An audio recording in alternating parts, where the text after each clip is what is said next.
Hello hi नमस्कार समस्त को मधुस्मिता रसोई रे पुणी थे स्वागत। घरे आज आमर संडे स्पेशल मटन होइथिला आ एते बढ़िया गुटे चांस को हाथ छड़ा न करी भाबिली मटन रो गोटे प्रॉपर रेसिपी आपण मानक सहित शेयर करिवि। तो एबे चलंतु देखिबा गोटे परफेक्ट मटन झोलर रेसिपी। एठी हमर 1.5 केजी मटन आसीची आ देखंतु केते सॉलिड पीस आसीची। सेथिरे मु 2 बड़ चामच लूण को भलसे गुळेई रखिदेली।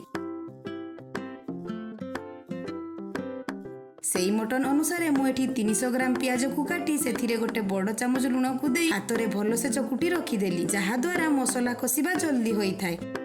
एबे गोटे बड़ कढ़ारे सरिष तेल को दे 5टी बड़ आलू को 2 फाड़ करी पकईदेली। चुपा थिबा आलू मध्य भल लगे किंतु मो सासुमा चुपा सबू को झड़ई देइचंती। तो जहा भी हो मटन टी टेस्टी लागिले हेला। आलू रे कोन अछि सेथिरे अल्प लूण दे लाल होबा जाए भाजी काढ़ी रखिदेली। एबे सेई बळका तेल रे आउ टिके तेल दे 1.5 चामच रसुण बटा पकई रसुण टिके बादामी रंग हेला परे चकुटी रखिथिबा प्याज को पकईदेली। प्याज को किछि समय आगरु लूण गुळई रखिले देखिबे प्याज जल्दी भजा होई जिवो। खाली मटन नुहे जे कोनोसी मसला तरकारी करूचंती आ सेथिरे अधिक प्याज लागिले एमिति करि पारि। प्याज एबे भजा होई जाईची सेथिरे 2 चामच लंका गुंड 2 चामच हळदी गुंड सह अल्प टिके पानी को देई किछि समय हाथ चले 1 चामच अदा बटा को देई देली।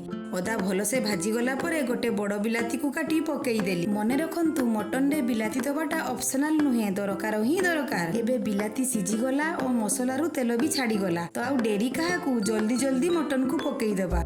ओह आजी कहीं के जानी मटन टा एते सुंदर देखा जाउची। मते तो लागुची मु रोसई करू करू खाई देबी। खराब भाबिबेनी मु होउछ जणे मटन प्रेमी। अच्छा हाँ एई जगह रे टिके ध्यान देबे मांसटी मसला रे पकईला परे 2 रु 3 मिनिट कसिला परे अल्प पानी देई कसिबे नहेले सुखिला कसिले मांसटी टाणुआ होई जाए। सेई पानी रे मांसटी मोर भलसे कसा हेला परे भाजी रखिथिबा आलू को पकई देली। मांसटी कढ़ारे होबा पई टाइम लागे और गैस मध्य खर्च हुए सेथि पई मु मांस को प्रेशर कुकर रे देबी बोली भाबिछि। आ हाँ जदि चुली होइथांदा ताहाले मु कढ़ारे बनै थांती। मांस रे बिलाती देइछि सेथि पई चीनी मध्य टिके देइछि। प्रेशर कुकर रे मांस को देई देली आ सेथिरे आवश्यक अनुसार पानी को देई मीडियम फ्लेम रे 3टी सीटी पकई आनिली।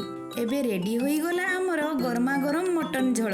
ता उपरे मो घर तयारी गरम मसला को पुणी बाड़ी बसी गली मु ओ मो फैमिली आजिर एई सुपर डुपर टेस्टी मटन झोलर मजा नबा पई। मु तो मो रेसिपी आपण मानक सहित शेयर करि देली। एबे आपण माने कमेंट करि जणैबे एथिरे आउ कोन कोन अलगा करंती। आउ आजिर एई मटन वीडियो जदि भलो लागिथिबो तेबे प्लीज लाइक करंतु शेयर करंतु कमेंट भी करंतु। पुणी देखा हबो आउ गोटिए मजादार रेसिपी वीडियो सहित। ता पई मो सहित जुड़ी रुहंतु। धन्यवाद।